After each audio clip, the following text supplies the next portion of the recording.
We are studying class 10th subject mathematics, chapter number 5 arithmetic progression. So in last video we completed till here till question number 17 of exercise 5.2. Now in this video we'll do question number 18 of exercise 5.2. So let's start question number 18. The sum of the fourth and eighth term of an AP is 24. देखो क्या बोला है, सम of fourth term मतलब इसका मतलब हुआ question number 18 sum of fourth term मतलब A4 plus A8। Fourth term और एट्थ टर्म को अगर मैं प्लस करती हूँ आपस में, जैसे कोई एपी है सपोज, उसमें उसकी टर्म्स है जैसे 2 4 6 8, ये कोई एपी है सपोज। तो इसने क्या बोला है, जैसे ये हो गई इसकी फर्स्ट टर्म, ये सेकंड टर्म, ये थर्ड टर्म, ये फोर्थ टर्म। इसी तरीके से 8 फिर 10 फिर 12 फिर 14 16, तो ये फिफ्थ टर्म, ये सिक्स्थ टर्म, ये सेवन्थ टर्म, ये एट्थ टर्म। तो अगर मैं फोर्थ टर्म को और एट्थ टर्म को इन दोनों का अगर मैं ऐड करती हूँ आपस में, तो क्या आंसर आएगा, 24 आएगा।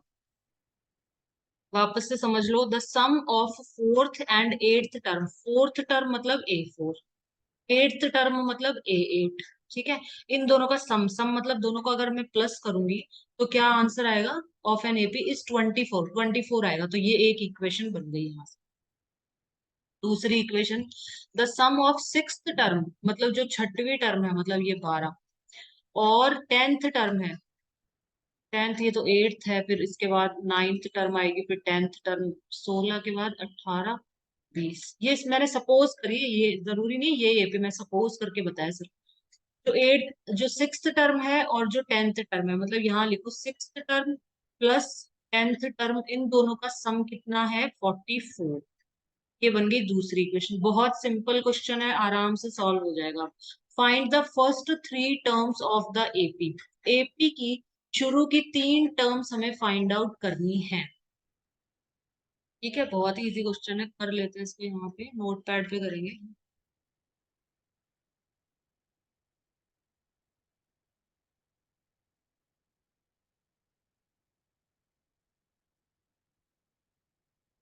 एपी की हमें शुरू की थ्री टर्म्स फाइंड आउट करनी है। तो टर्म्स फाइंड आउट करने के लिए हमें क्या करना होता है, ए एक तो ए फाइंड आउट कर लो, फर्स्ट टर्म निकाल लो और डिफरेंस निकाल लो, एपी अपने आप निकल जाएगी। ए और डी निकालना है तुमको। तो एक्सरसाइज 5.2 क्वेश्चन नंबर 18 स्टार्ट करते हैं इसका सॉल्यूशन। सबसे पहले हम लिखेंगे A4 plus A8 is equal to 24।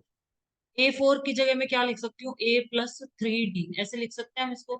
A8 को हम क्या लिख सकते हैं, A plus 7D is equal to 24। ठीक है, अब A और ये A तो कितना हो गया, 2A। अगर देखो इसके आगे कोई भी नंबर नहीं है तो आप 1 लिख सकते हो, इसके आगे कुछ भी नहीं है, 1 लिख सकते हैं हम। तो 1A प्लस 1A कितना हुआ, 2A हो गया। 3D plus 7D। देखो एक चीज ध्यान रखना, इसके पीछे D है ना, तो ये D से ही ऐड या सब्ट्रैक्ट हो सकता है।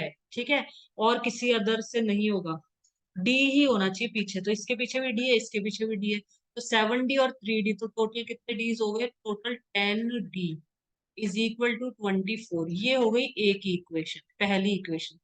अब यहाँ से दूसरी इक्वेशन बनाएंगे, A6 plus A10 is equal to 44। A6 को मैं क्या लिख सकती हूँ, A plus 5D, plus A10 को हम क्या लिख सकते हैं, A plus 9D is equal to 44। A और A कितना हो गया, 2A प्लस 9 प्लस 5 कितना हो जाएगा, 14। 14D is equal to 44। ये हो गई दूसरी इक्वेशन। अब बस दोनों इक्वेशन को सॉल्व कर लेंगे। ये फर्स्ट वाली इक्वेशन यहाँ नीचे लिख रही हूँ मैं, 2A plus 10D is equal to 24। Subtract करेंगे, ये इक्वेशन नंबर पहली लिखी है मैंने, यही वाली यहाँ लिखी है वापस। ठीक है, सब्ट्रैक्ट करेंगे। सब्ट्रैक्ट करने में क्या होता है, जो नीचे वाली इक्वेशन है इसके सारे ये जो टर्म्स है इनके सबके साइन चेंज हो जाते हैं। जैसे इसका प्लस है तो इसका माइनस हो जाएगा, ये भी प्लस है तो माइनस, इसका भी प्लस है तो माइनस। अगर माइनस साइन होता तो प्लस हो जाता। ठीक है, साइन सबके चेंज कर दो, मतलब अगर प्लस है तो माइनस कर दो, ये भी प्लस है तो माइनस, ये भी प्लस है तो माइनस, और अगर माइनस होता तो प्लस कर देना इसको, मतलब साइन ऑपोजिट हो जाते हैं, चेंज हो जाते हैं सारे से। 2a माइनस 2a कैंसिल हो गया, 14 में से 10 लेस करेंगे तो कितना बचेगा, 4d बचेगा। 44 में से 24 लेस करेंगे तो 4 में से 4 गया 0, और 4 में से 2 गया तो 2। तो d is equal to 20 divided by 4 which is 4 5 जा 20। तो d की वैल्यू क्या आ गई, यहाँ पे 5 आ गई। अब किसी भी एक इक्वेशन में आप d की वैल्यू पुट कर दो, फर्स्ट में या सेकंड में, तो हम हमेशा फर्स्ट में ही करा करो, मतलब जो छोटी वाली इक्वेशन होती है ना इसी में करा करो, जिसमें ये जो नंबर हो रहे हैं छोटे छोटे में करा करो, ताकि कैलकुलेशन इजी रहे। 2a प्लस, फिर यहाँ हम लिखेंगे, यहाँ पे एक स्टेटमेंट लिख दो, यहाँ पे लिख दो by putting d is equal to 5 in equation number 1। तो 2a प्लस 10, d की जगह क्या लिखना है, 5 लिखना है, इज इक्वल टू 24। यहाँ से a की वैल्यू आ जाएगी अपनी 10 5 जा 50, इज इक्वल टू 24। 2a, देखो नंबर को हमेशा नंबर के पास भेज दिया करो, जो सिमिलर सिमिलर टर्म होती है ना, एक जैसी जो होती है, उनको आप पास पास भेज दो, जैसे ए वाली एक साथ कर दो, डी वाली एक साथ कर दो, नंबर को नंबर के पास भेज दो, सिमिलर टर्म को एक जगह रखो। तो ये नंबर है तो इसको इसके पास भेजेंगे, 24 - 50, क्या आ जाएगा यहाँ पे, 24 - 50 कितना आएगा, 26, माइनस का 26। ए इज इक्वल टू माइनस का 26 डिवाइडेड बाई 2, 2 1 जा 3 जा। तो यहाँ से ए की वैल्यू क्या आ गई, -13। मतलब जो फर्स्ट टर्म है वो तो है हमारी -13, और बाकी के अपन टर्म्स निकाल लेंगे, यहाँ पे निकाल लेते हैं। ए और डी आ गया ना, तो ए पे आप इजीली निकाल सकते हो। तो यहाँ पे पहली टर्म तो क्या है, -13। सेकेंड टर्म ए टू कैसे निकालते हैं, ए प्लस डी। ए कितना है, -13, प्लस डिफरेंस कितना है, डिफरेंस है 5। तो क्या आ जाएगा, -13 और प्लस का 5, तो माइनस होगा, ये 13 में से 5 लेस करेंगे तो कितना बचेगा, 8 बचेगा, तो -8। देखो जो नंबर बड़ा है साइन उसी का यूज करना है हमेशा, 13 बड़ा है तो इसका साइन नेगेटिव है, माइनस है, मतलब तो -8 आ जाएगा। सेकेंड टर्म आ गई -8, थर्ड टर्म निकालो। थर्ड टर्म कैसे निकालेंगे, a प्लस 2d। ए कितना है, -13 प्लस 2, डी कितना है 5। तो सॉल्व करो, -13 प्लस 2 5 जा 10, तो -13 प्लस का 10 माइनस होगा, ये -3 आ जाएगा। तो यहाँ पे लास्ट में एक स्टेटमेंट लिख दो, यहाँ पे therefore the three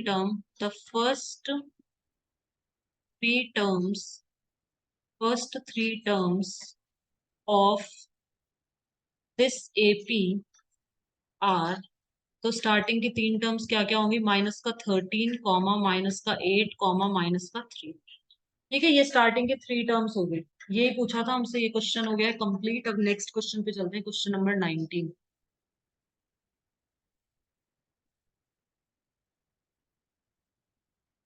question number 19। Subba Rao started work in 1995 at an annual salary of ₹5,000। सुबा राव कोई लेडी है, ये स्टार्टेड वर्क इन 1995, 1995 ईयर में इसने काम करना स्टार्ट किया। एनुअल सैलरी मतलब इसको साल के 5,000 रुपए मिलते थे। एक साल काम करती थी, जॉब करती थी, तो इसको 5,000 रुपए मिलते थे। And received an increment of ₹200 each year. और हर साल इसको 200 रुपए का इंक्रीमेंट, जैसे एक साल इसने काम कर लिया ना, तो इसकी सैलरी कितनी हो जाएगी, 5,200। ठीक है, मतलब हर साल 200 200 रुपए बढ़ते जाते थे। फिर अगले साल हो जाएगी 5,400। मतलब एवरी ईयर 200 रुपीज का क्या हो रहा था, इंक्रीमेंट हो रहा था। In which year did his income, अच्छा कोई लड़का है ये, हिज, सुबह राव कोई लड़का है। In which year did his income reach ₹7,000। तो कौन से ईयर में इसकी जो इनकम है वो कितनी हो जाएगी, 7,000 हो जाएगी। ये पूछे, बहुत ही सिंपल सा है। देखो एक तो इसको नॉर्मल तरीके से अगर हम करें, नॉर्मली नॉर्मली बता देती हूँ, और एक एपी का यूज करके कैसे करेंगे वो भी बताऊंगी। पहले नॉर्मल बता देती हूँ एक बार। सुबह आपने स्टार्ट करा 1995 में, तो अगर मैं सपोज यहाँ लिखूँ 1995 में इन्होंने काम करना चालू किया, तो इनकी सैलरी कितनी थी? 5,000। तो 1996 में इनकी सैलरी कितनी हो जाएगी? 5,200। 200 रुपये बढ़ रही है ना हर साल। 1997 में कितनी हो जाएगी? 5,400। 1998 में, लेकिन इस तरह से करना नहीं है एग्जाम में, ये तो मैं सिर्फ बता रही हूँ। तो इसमें क्या बोला है कि इन विच ईयर, कौन से ईयर में इसकी सैलरी 7,000 हो जाएगी। इस तरह से आप कर सकते हो, लेकिन ऐसे बहुत टाइम लग जाएगा, देखो बहुत टाइम लग जाएगा ना, इसलिए हम एपी का यूज करेंगे यहाँ पे। अर्थमेटिक प्रोग्रेशन का यूज करके हम इस क्वेश्चन को सॉल्व करेंगे। एपी का कैसे यूज करेंगे देखो। क्वेश्चन नंबर 19, हमें क्या क्या दे रखा है? सबसे पहले 1995 में इसको कितनी सैलरी मिली थी? 5,000 रुपीज मिले। फिर नेक्स्ट ईयर मतलब 1996 में इसको कितनी सैलरी मिलेगी? 200 रुपए बढ़ा के, 200 रुपीज का इंक्रीमेंट हो रहा है हर साल। फिर अगले साल कितनी सैलरी मिलेगी? तीसरी साल 5,400। 200 और बढ़ा दो इस पे, इतना ही बहुत है। और आगे निकालने तो निकालो, वैसे तो दो ही टर्म बहुत होते हैं, चलो तीन निकाल लो कोई नहीं। ये एपी आ गई अपने पास। यहाँ पे फर्स्ट टर्म हमें दे रखी है 5,000। बहुत ही सिंपल सा है, डिफरेंस निकाल लो। 5,200 - 5,000, 200 आ जाएगा, ठीक है। 5,200 - 5,000, नोट पैड पे करेंगे इसको। यहाँ पे मैं सिर्फ ये छोटी छोटी चीजें समझा रही हूँ। तो ये डिफरेंस आ गया 200, और फर्स्ट टर्म आ गई अपनी 5,000। तो यहाँ पे क्या पूछा है? यहाँ पे हमसे पूछा है कि कौन से ईयर में उसकी जो सैलरी है वो 7,000 हो जाएगी। ए एन हमें दे रखा है यहाँ पे 7,000, और एन हमसे पूछा गया है। तो हम सॉल्व करेंगे नोट पैड पे।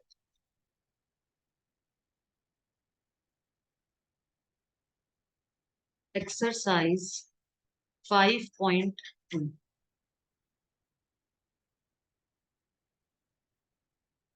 क्वेश्चन नंबर 19, ठीक है। सारी चीजें दे रखी है, एन की वैल्यू फाइंड आउट कर लो। A N is equal to A plus n - 1 D. A N क्या दे रखा है? 7,000। ए क्या दे रखा है? 5,000। प्लस एन हमें फाइंड आउट करना है, डी क्या डिफरेंस क्या है? 200। सॉल्व करो इसे। सबसे पहले 5,000 को यहाँ भेजेंगे, तो माइनस का आएगा। 7,000 - 5,000 इज इक्वल टू n - 1, और ये है 200। 7 में से 5 गया तो कितना बचेगा? 2,000 इज इक्वल टू n - 1। ये जो 200 है इसको यहाँ डिवाइड में भेज दो यहाँ पे। n - 1 is equal to 10। n is equal to 10 plus 1। ये -1 जब हम यहाँ भेजेंगे तो +1 में जाएगा। n is equal to 11। मतलब 11th ईयर में, 11वें साल में इसकी सैलरी, मतलब ये 11 साल तक जब जॉब करेगा ना, तो इसकी सैलरी 7,000 होगी, 5,000 से। पहले साल इतनी, दूसरे साल इतनी, मतलब 1995 में इतनी, फिर 1996 में इतनी, 1997 में इतनी। ये पहला साल हो गया, ये दूसरा, तीसरा, चौथा, पांचवा, छठा, सातवां, आठवां, नौवां, 10वां, 11वां। जो 11th ईयर होगा ना, उसमें इसकी सैलरी क्या होगी?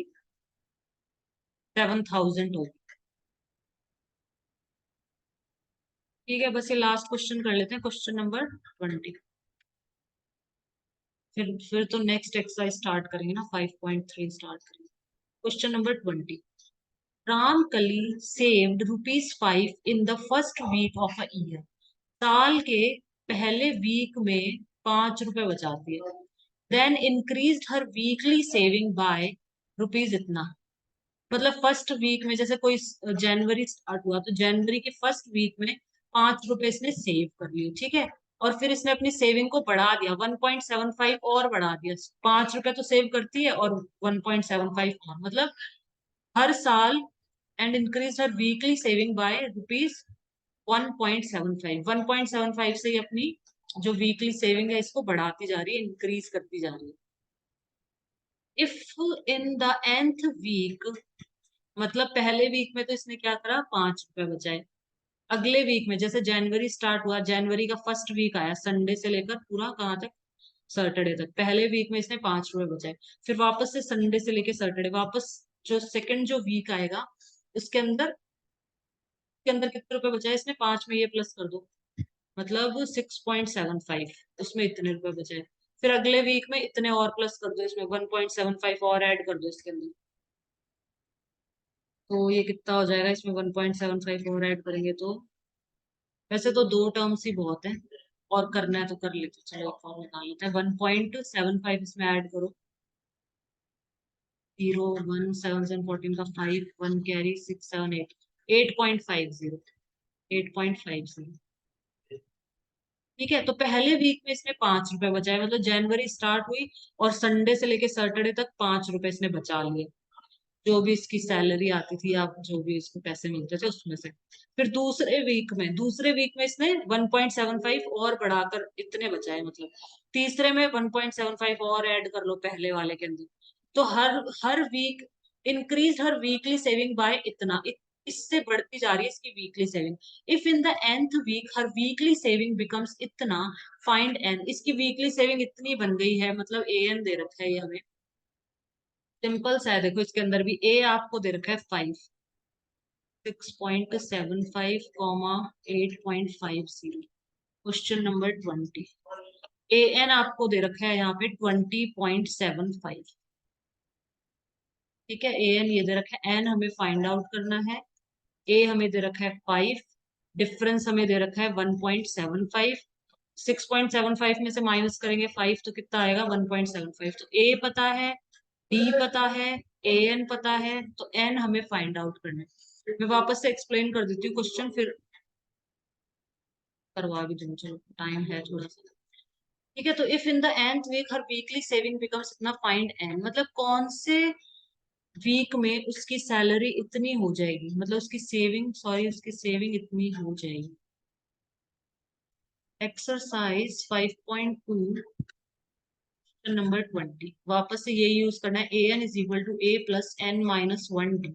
ए एन क्या दे रखा है हमें 20.75, ए क्या है 5, प्लस एन माइनस 1, डिफरेंस कितना है 1.75। ठीक है, सबसे पहले इसे यहाँ भेजो, कितना हो जाएगा, माइनस में आएगा तो कितना हो जाएगा यहाँ पे 15.75, 20 में से 5 गया तो 15.75 इज इक्वल टू n-1, ये डिवाइड में आ जाएगा 1.75। डेसिमल के बाद दो डिजिट है, हटा दो डेसिमल के बाद दो डिजिट है, क्या हटा दो डेसिमल यहाँ से, कैंसिल करो दोनों को, कैंसिल करने पे कितना आएगा यहाँ पे, कैंसिल करते हैं, यहाँ करते हैं, तो n-1 इज इक्वल टू कितना था यहाँ पे 15.75 अपॉन में 1.75।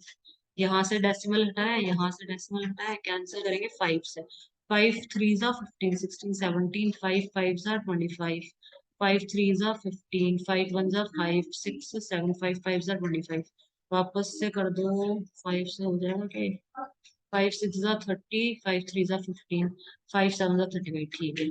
तो n is equal to 63, 7 minus का 1, एलसीएम लो अब, n इज इक्वल टू 7 ले लिया एलसीएम, यहाँ आएगा 63 माइनस, यहाँ पे 7 से ऊपर नीचे मल्टीप्लाई करेंगे तो यहाँ 7 आएगा, 63 में से 7 लेस करेंगे तो कितना बचेगा, 3 लेस कर दिया और फिर 7 लेस करेंगे मतलब 56।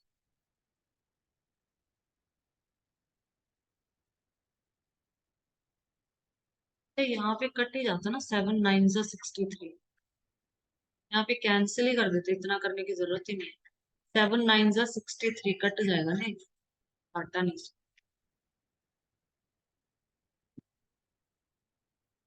7 9 जा 63, n-1 इज इक्वल टू 9, तो n-1 इज इक्वल टू 9, तो n is equal to 9 plus 1 which is 10, n की वैल्यू क्या होगी 10, मतलब 10th वीक में इसकी जो सेविंग है वो इतनी हो जाएगी, 20 रुपए और 75 पैसे, 20 रुपीज और 75 पैसे, इतनी इसकी सेविंग हो जाएगी कौन से 10th वीक के अंदर। क्वेश्चन नंबर 20 कंप्लीट हो गया है, टाइम एंड होने वाला है इसलिए मैंने फटाफट एक्सप्लेन कर दिया, वापस से समझा देती हूँ अगर समझ नहीं आया तो। फर्स्ट वीक में उसने, एक ईयर है ठीक है, उसके फर्स्ट वीक में उसने 5 रुपए बचाए, सेकेंड वीक में मतलब हर वीक वो 1.75 बढ़ाती जा रही है, 1.75 अपनी सेविंग बढ़ाती जा रही है।